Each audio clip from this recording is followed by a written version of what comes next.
Hey, it's me, MLB. Here is Boop I Love You Chapter 12, and this one is titled A Trip to the Vets. It was now dark as you ran along the quiet streets, making your way back to Shinsou's apartment. I hope he hasn't missed me too much, you thought as your paws pounded softly on the pavement.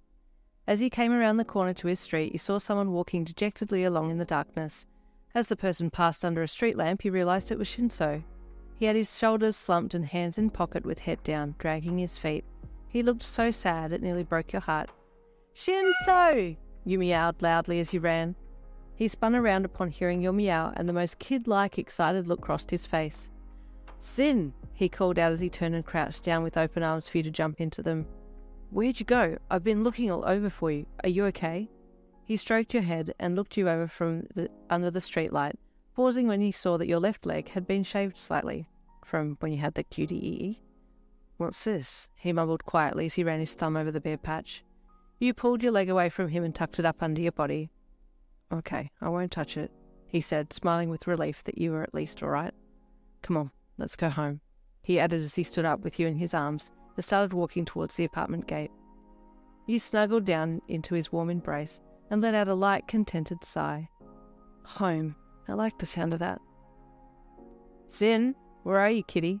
Shinsou called as he walked out of the bathroom a little later with a towel wrapped low around his waist. You lifted your head and looked over your shoulder from where you'd sprawled out on the lounge. You blinked quickly a few times and looked away when you saw him standing there in just a towel. You were trying desperately to not show your emotions. When he didn't speak again, you glanced back at him to see what he was doing, and your eyes met his just as he lifted one arm up to run his fingers through his messy indigo hair. "Ah, damn it, Shinsou, you look too damn good. Please stop before I get a nosebleed," you wailed internally. "Don't fall asleep there," he said with a chuckle and a crooked smile. "Come and sleep with me." Your brain short-circuited, and you quickly looked away again to hide the blush on your soft little cheeks, raising a paw up and over your face as you face planted down into the lounge cushion. "God, Shinsou, don't say it like that," you screamed internally. "Kitty?" he asked.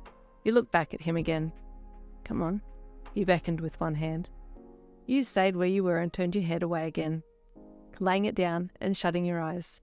"Nah, dude, I'm not sleeping in the same bed as you. That would cause me to have heart palpitations all night. I do think you're cute, remember?" you thought as you ignored his calling you to come. "Okay," he sighed with resignation. "Have it your way, kitty. I'll see you tomorrow morning. Sleep well." You sighed. "I did want to sleep in the same bed, but..." You yawned and rolled onto your side. "I'm actually feeling super wiped today anyway. Feeling a little weird." Quickly you slipped unconscious. It was close to 4 a.m. when Shinsou woke up. "Why did I wake?" he thought as he lay there listening in the darkness. "Did I hear something?" He was just about to roll over and go back to sleep when he heard a strained meow come from the lounge room, and he flew out of bed. "Sin?" he called urgently as he skidded into the hallway. "Sin, what's wrong?" You stumbled down the hall and collapsed at his feet. "I don't feel well," you meowed weakly. "Kitty, you're burning up," he commented as he picked up your semi-limp form off the floor. "What's happened?" You tried to focus on him, but your vision had blurred, and it was hard to keep your eyes open. "Shinsou, please help me," you meowed softly. It's okay. Phone. Where's my phone?" Shinsou panicked, running back to the bedroom with you in arms. After placing you down his bed gently, he quickly googled a vet that would be open. Luckily, there was a 24/7 vet open just around the corner from where he lived, and he booked an immediate appointment for you. Not having a cat cage or carrier, he threw some clothes on before bundling you up in his arms and racing out the door. It was a calm and quiet night outside in the streets as he sprinted down the road to the vet clinic. You were fading in and out of consciousness as he carried you in his arms, catching glimpses of street lamps and buildings as he rushed along. "Hang in there," he whispered through ragged breaths, looking down into your dazed, unfocused blue eyes as you looked up at him. Before long he reached the clinic doors and threw them open, rushing up to the counter. "Shinsou, Shinsou Hitoshi, with Sin, to see the vet, please," he begged through ragged breaths. "Of course, Mr. Shinsou. Right this way, please," the receptionist said, standing up and walking over to a nearby door to let him into one of the consult rooms. "The vet will be with you shortly."